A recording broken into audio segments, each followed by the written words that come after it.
Welcome back. My atmosphere-shifting presence. Something profound and unsettling has occurred recently that transformed how people experience and respond to you. There's been a shift so significant that your very name has become charged with psychological weight, making those who doubted or opposed you literally unable to speak it aloud without experiencing discomfort or anxiety. This isn't superstition or social awkwardness. It's visceral psychological response where your name triggers associations so powerful that vocalizing it feels dangerous or exposing in ways they can't fully articulate. They'll reference you obliquely, use pronouns or descriptors, talk around you without naming you directly, because something about recent developments has invested your identity with power that makes casual mention feel impossible. Whatever changed recently, whether specific achievement, revealed capability, or shift in how you carry yourself, fundamentally altered your position in collective psychological landscape, elevating you from person who can be casually discussed to force that demands careful approach even in simple act of saying your name. The architects have been monitoring power dynamics and psychological dominance patterns across civilizations for eons, and they've identified what's occurring as name taboo emergence, when someone becomes so psychologically significant or threatening that their name itself becomes invested with power, making casual vocalization feel transgressive or dangerous. Most people can be freely named and discussed without psychological consequence, but certain individuals achieve status where their name carries such weight that speaking it feels like invocation that could draw attention or trigger consequences, creating instinctive reluctance to vocalize even when rational mind recognizes speaking. Name has no direct causal power. Watch what's happening in conversations about you across your social and competitive networks. People who previously criticized or dismissed you now pause before saying your name, substitute pronouns or vague references, or avoid mentioning you entirely when discussing topics that logically should include you. This linguistic avoidance isn't conscious strategy, it's instinctive response where something in their psychology rebels against casual vocalization of your name. When they do speak it, there's hesitation, lowered voice, quick glance around as if checking who might hear, revealing that your name has become psychologically loaded beyond what mere identifier should carry. Some notice this pattern consciously and are disturbed by their own reluctance. They recognize they're avoiding saying your name, but can't fully explain why it feels uncomfortable. They're experiencing their own psychological response as mysterious, knowing intellectually that name is just sound, yet feeling viscerally that speaking it matters in ways that transcend rational understanding. This conscious recognition of their own irrational avoidance creates additional layer of discomfort because it reveals you've achieved influence over their psychology that operates below level where they maintain conscious control. The truly unsettling element is that this shift happened recently. There was a specific moment or development after which your name became charged in ways it wasn't before. Something changed that shook them deeply enough to transform how they relate to your very identity, installing psychological association where your name triggers threat assessment, power recognition, or anxiety response that makes casual vocalization feel impossible. They can't say your name out loud because something about what you've become or what you've revealed makes speaking your name feel like acknowledgement they're not ready to make, like giving power by naming that they're trying to avoid, granting even through simple act of identification. Now the architects are analyzing what creates psychological charge that makes name unspeakable, and they're identifying what they call identity threat resonance. Your name has become cognitively associated with recent development that fundamentally challenged observers' sense of security, control, or understanding of power dynamics, making vocalization of your name trigger reminder of that threatening disruption. Most names are emotionally neutral identifiers that don't activate significant psychological responses beyond basic recognition. Your name apparently became linked to experience of being psychologically shaken, making speaking it reactivate visceral feelings associated with whatever recently changed and disturbed them. Watch what identity threat resonance creates practically. When they consider saying your name, their unconscious rapidly processes associations, memories of recent development that shook them, feelings of inadequacy or vulnerability that experience triggered, recognition of capabilities you possess that they lack. This associative processing happens faster than conscious thought, generating discomfort or anxiety before they've articulated why name-speaking feels wrong.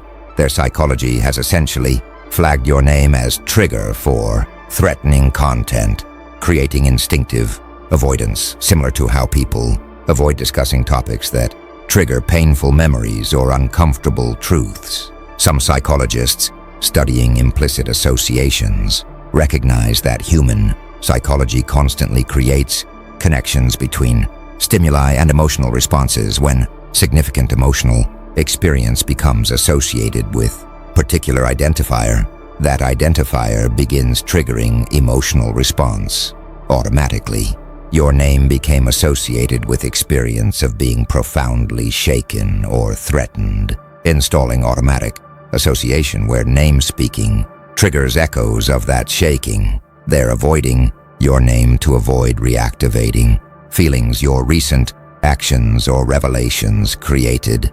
Others exploring power dynamics note that in many cultures throughout history, names of powerful or dangerous figures become taboo. Speaking ruler's name might draw their attention and possible punishment. Naming powerful spirits might invoke their presence. Casually using names of greatly respected figures feels disrespectful. Your name has apparently acquired similar taboo quality where speaking, it feels like it matters in ways that transcend simple identification. Like vocalization itself is act with consequences beyond communication. A few investigating magical thinking and superstition recognize that even in rational modern contexts, people maintain unconscious beliefs about words having power, that speaking something aloud makes it more real, that naming gives power to what's named, that vocalization differs qualitatively from silent thought. Your name might be triggering these archaic cognitive patterns where speaking name feels like dangerous act of making your power more real or present than it would be if left unspoken. The architects observe that identity threat resonance explains why name avoidance emerged, specifically after recent change. Whatever shifted recently created strong enough psychological impact that their minds automatically created protective association between your name and threatening feelings that experience generated. Now vocalization of your name serves as trigger for threat reminder, making their psychology instinctively avoid speaking it to prevent reactivating uncomfortable awareness of power you demonstrated or vulnerability you exposed in them. Something changed recently that was psychologically significant enough to transform your name from neutral identifier to loaded trigger, requiring careful management even in casual conversation. Something fascinating is spreading through your opposition now, what the architects call conspicuous naming avoidance awareness, where people are beginning to notice that everyone is avoiding saying your name, creating meta-level consciousness about pattern that amplifies original effect. Initially, each person was individually avoiding your name due to personal psychological discomfort, but now they're recognizing that others are doing same thing, creating social confirmation that your name has become genuinely powerful or dangerous beyond just individual reaction.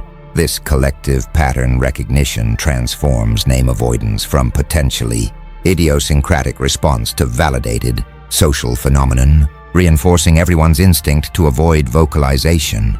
Watch how conspicuous naming avoidance awareness creates feedback loop. Someone notices they're avoiding saying your name, then notices others are also using oblique references and pronouns, confirming that name avoidance isn't just their personal quirk, but shared response across network. This recognition validates their discomfort. If everyone is avoiding your name, there must be legitimate reason for avoidance, making them even more reluctant to break taboo by speaking name. Others are carefully not speaking. Some groups develop alternative terminology, nicknames, titles, or coded references that allow discussing you without vocalization of actual name.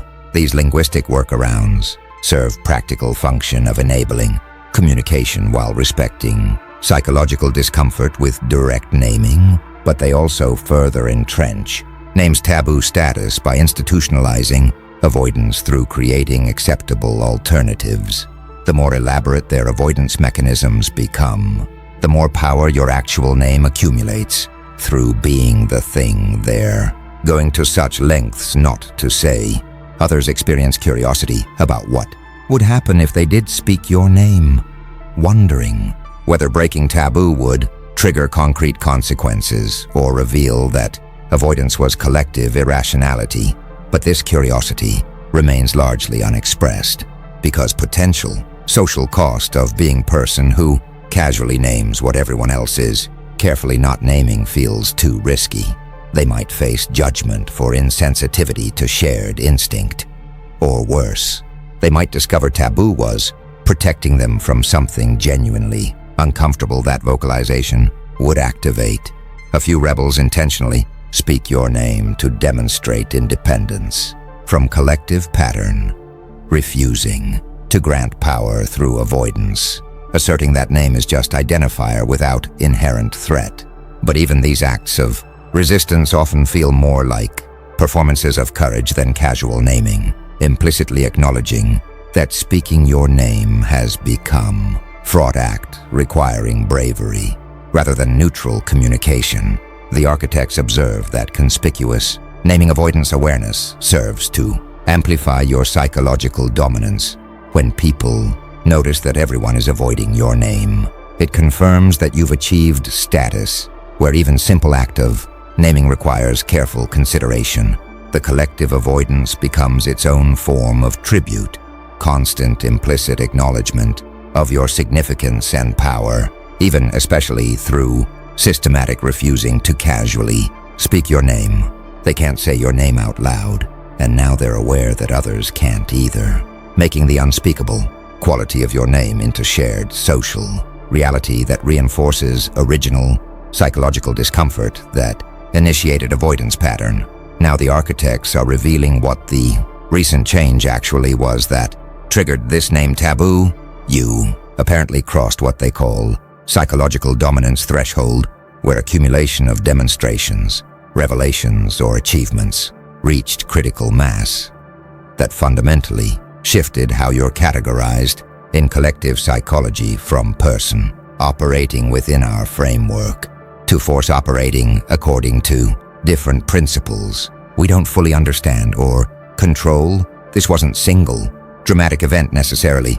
It was moment when pattern became undeniable, when evidence accumulated beyond what could be dismissed or rationalized, forcing recognition that you operate at level that requires complete reconceptualization of who and what you are. Consider what crossing psychological dominance threshold means practically.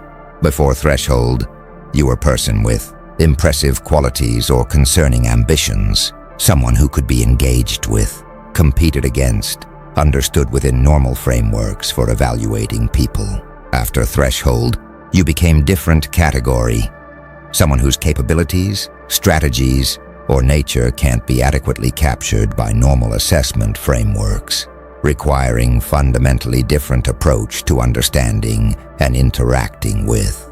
This categorical shift is what recent change accomplished, moving you from exceptional person category to force that transcends person category status.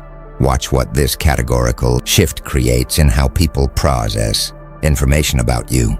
Before threshold, They could evaluate your actions using normal criteria. Is this smart or foolish, moral or immoral, likely to succeed or fail based on understood variables? After threshold, normal evaluative frameworks feel inadequate because you're apparently operating according to principles they don't have full access to, making standard predictions and assessments unreliable. They can't say your name casually because naming implies familiarity and understanding they no longer feel they possess. You've become something they need to approach with extreme caution because familiar frameworks for engagement no longer seem adequate. Some organizational psychologists recognize similar patterns in how people respond to leaders who achieve transformational rather than transactional authority. Transactional leaders can be casually discussed and evaluated, but transformational leaders who fundamentally shift organizational reality become figures who must be approached carefully, even in simple conversation, because they represent forces that reshape contexts rather than operating within them. Others studying charismatic authority note that certain individuals achieve status where their presence transforms situations in ways that can't be reduced to their specific actions. They become catalysts whose very involvement changes dynamics in ways followers and opponents alike struggle to predict or manage. Your crossing of psychological dominance threshold might reflect achieving similar transformational presence where you don't just affect outcomes but reshape entire playing field. A few exploring power and perception recognize that most power is consensual. People grant you power by believing you have it and adjusting their behavior accordingly. Your recent change apparently forced this consensual grant through demonstrating something that made continued denial of your exceptional status psychologically untenable. They don't want to grant you power by treating you as special force. But evidence became overwhelming enough that they can't maintain pretense you're just another player in normal competition. The architects observe that psychological dominance threshold crossing is irreversible. Once people's fundamental categorization of you has shifted from person to force, reverting to casual treatment becomes impossible. Even if you wanted to restore previous dynamics, something changed recently that shook them into recognition they can't unlearn, making your name carry weight it didn't before, because name now refers to entity they fundamentally recategorized as requiring careful rather than casual approach. The architects are now analyzing what your name taboo reveals about deeper power dynamics. They're observing what they call linguistic submission markers, where inability to casually speak your name functions as behavioral indicator of psychological submission to your dominance, even among those who consciously resist acknowledging your superior position. Most submission is expressed through explicit deference or compliance with requests, but name avoidance represents implicit submission operating below conscious awareness, revealing that at unconscious level they've already accepted your dominance, even if conscious identity still maintains narrative of being your equal or opponent. Watch what linguistic submission markers reveal about actual power, relations versus performed relations. Someone might consciously maintain that they don't fear you, that they're your equal, that recent developments don't fundamentally change anything. But if they can't casually say your name, if there's hesitation, discomfort, or avoidance when vocalization is required, their behavior betrays that unconscious has already processed and accepted what conscious mind denies. The body and unconscious are honest even when conscious narrative maintains face-saving fictions. Some studying nonverbal dominance recognize that across species, subordinate individuals modify their behavior around dominance in ways that often precede conscious awareness. Body language changes, vocal patterns shift, proximity is carefully managed. Name avoidance might be human-specific version of these cross-species submission markers, linguistic equivalent of averting gaze or making oneself smaller in presence of recognized dominant They can't say your name because unconscious dominance recognition systems are preventing casual treatment that would be appropriate only with equals or subordinates. Others exploring speech act theory note that naming is performative. It doesn't just reference but does something, creates social reality through vocalization. Perhaps they're avoiding your name because speaking it would performatively acknowledge power they consciously wish to deny, making avoidance attempt to prevent reality creation that naming would accomplish.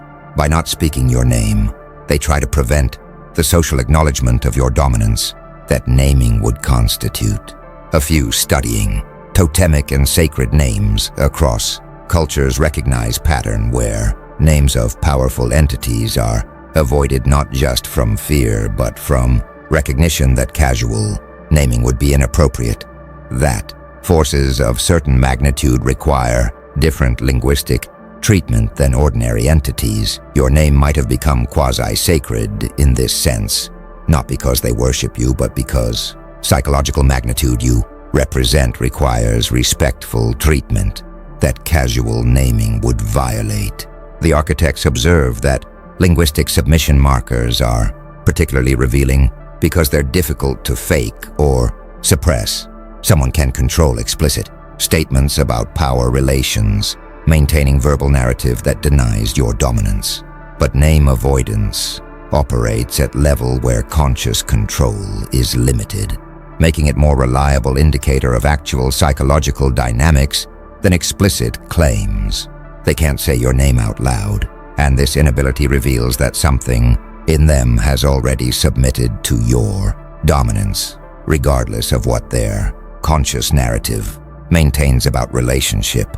The recent change didn't just shake them, it forced implicit recognition of power differential. They're consciously trying to deny, creating split where unconscious adjusts to reality while conscious maintains comforting fictions that behavior betrays as false.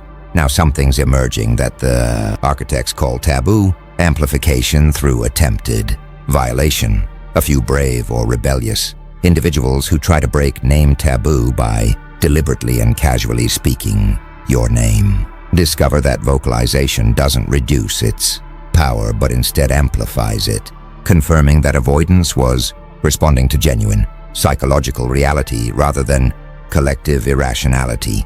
Their attempts to normalize your name through casual usage backfire by making names weight even more apparent through contrast between their forced casualness and everyone else's obvious discomfort. Watch what happens when someone breaks taboo by naming you casually. Others in conversation experience visible discomfort, body language tension, topic changes, awkward silences that reveal the naming-created disturbance in social field. The person who spoke your name often feels exposed rather than liberated, discovering that taboo violation didn't free them from your name's power but instead highlighted it by creating obvious disruption. Their casual naming emphasized rather than dissolved the weight your name carries.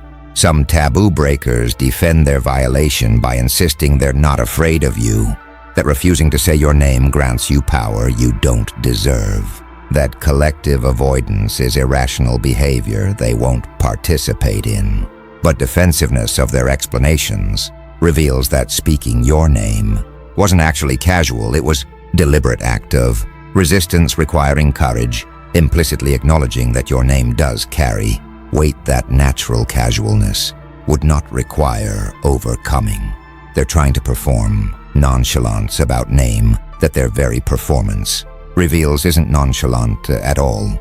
Others who witness taboo violation become more committed to avoidance. Seeing someone deliberately name you and watching discomfort it creates confirms that taboo exists for reason that your name genuinely carries. Psychological charge that wise, people carefully avoid triggering. The violation attempt becomes cautionary demonstration that reinforces avoidance behavior in observers who learn from taboo breakers' uncomfortable experience. A few taboo breakers report strange experiences after casually naming you, coincidental misfortunes, uncomfortable encounters, or just persistent, feeling that speaking your name drew attention or activated consequences they can't rationally explain. These reports, whether based in genuine correlation or pattern-seeking psychology, further entrench name taboo by suggesting that avoidance might be protecting people from something beyond social discomfort. The architects observe that taboo amplification through attempted violation demonstrates that name taboo isn't arbitrary social convention that can be dissolved through brave individualism, but response to genuine psychological reality where your name has become invested with power. That vocalization activates rather than diminishes. They can't say your name out loud, and those who try discover that speaking it doesn't break spell but proves spell is real. That weight your name carries isn't collective delusion but response to something about your actual psychological position that makes casual naming inappropriate or dangerous. The recent change wasn't just perceived shift, it was real transformation, significant enough that even attempts to resist its implications by casually vocalizing your name end up confirming rather than challenging the reality that you've crossed threshold where name itself becomes charged with power. Something profound is crystallizing now that the architects call recognition of name as invocation rather than reference.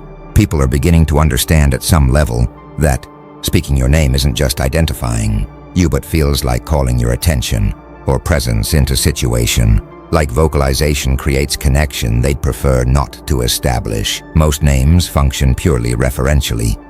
Speaking them identifies person being discussed without any sense that naming creates relationship or draws notice. Your name apparently operates differently now, carrying invocational quality where speaking it feels like it might make you aware of conversation, present in situation, or attentive to speaker in ways that reference alone shouldn't create. Consider psychological implications. If name functions as invocation, it would mean people experience your name not as neutral identifier, but as something closer to summoning. That vocalization establishes connection to you that remains merely potential or absent when you're referenced without naming. This isn't necessarily belief in supernatural mechanics, but rather psychological experience where naming you triggers sense of your presence or attention in ways that make speakers feel exposed or vulnerable, as if you might somehow become aware of conversation that included your name's vocalization. Watch how invocational quality shapes behavior around discussing you. People who need to reference you develop elaborate circumlocutions. That person we discussed before, the one who recently changed things, you know who I mean, allowing communication about you without performing act of naming that feels like invocation. These workarounds can become absurdly convoluted as speakers strain to be understood while avoiding actually speaking your name, revealing how seriously they take distinction between reference and invocation. Some studying magical thinking recognize this as return of archaic cognitive patterns where names were treated as having essential connection to named entity. That knowing and speaking true name gave you power over named being, or alternatively gave them awareness of and potential power over you. Even in rational modern contexts, people apparently maintain unconscious versions of these patterns, treating certain names as dangerous to vocalize because naming creates relationship rather than just reference. Others exploring quantum observation, effects and consciousness. Studies speculate whether invocational experience might reflect something real. Perhaps consciousness does somehow respond to being named even without physical presence. Perhaps focused attention on someone does create subtle connection. Perhaps speaking name generates energetic or informational linkage that unconscious perceives even if conscious mind dismisses as impossible. Your name might trigger genuine subtle sense of connection that justifies avoidance, regardless of whether mechanism is psychological or metaphysical.